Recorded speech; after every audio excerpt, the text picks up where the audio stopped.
বিএনপির ভাইদেরকে একটা কথা বলি, আপনারা হয়তো অনেকে জানেনও না। পৃথিবীতে দ্বিতীয় ইতিহাস আছে কিনা মান্না ভাই জানলে বলবেন, আমি ভাইয়ের কাছ থেকে শুনতে চাইবো। জিয়াউর রহমান তো একজন সামরিক শাসক ছিলেন। একজন সামরিক শাসক সামরিক ফরমান জারি করে দেশে গণতন্ত্র ফিরেছে, পৃথিবীতে এই নজির নাই যেটা জিয়াউর রহমান করছেন। আপনারা কি জানেন এই যে জিয়াউর রহমান গণতন্ত্র ফিরাইলেন, যার মাধ্যমে আওয়ামী লীগের রাজনীতি করার সুযোগ পাইল ১ সালের পর, সেটা কিসের মধ্য দিয়ে? তখন তো সংসদ নাই, সংবিধান তো সংশোধনও করা যাইতেছিল না। কিসের মধ্য দিয়ে? জিয়াউর রহমানের সামরিক ফরমানের মধ্য দিয়ে। পৃথিবীর একমাত্র একজন সামরিক শাসক যিনি ফিল করলেন না সামরিক পন্থা দিয়ে করা যাবে না, গণতন্ত্রে ফিরতে হবে। এবং দেখেন হাসিনারে এবং আওয়ামী লীগের চরিত্রটাই হলো এরকম, এটা যে একটু ভালোবাসে তারই সে হত্যা করে।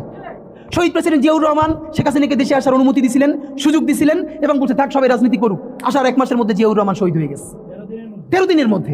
এবার দেখেন এই যে আমরা এখন যারা সবাই করতেছি, সুতরাং এটা একটা বিষ। এই বিষের সাথে আমরা কিভাবে লড়াই করব? জাতীয় ঐক্যমত্য তৈরি করতে হবে। সুতরাং পলিটিক্যাল পার্টি এবং সবার প্রতি একটা কথা, প্লিজ আপনারা বিএনপিকে শতভাগ কর্নার করে দিন না।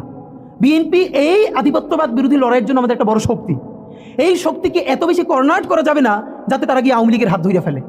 তারা যদি আওয়ামী লীগের হাত ধরে ফেলে তাহলে লড়াইটা তো আমাদের জন্য আরো কঠিন হয়ে যাবে। বরং বিএনপির প্রতি আমাদের চ্যালেঞ্জ হলো, যেই বিএনপি বাকশালী সংবিধানের প্রতি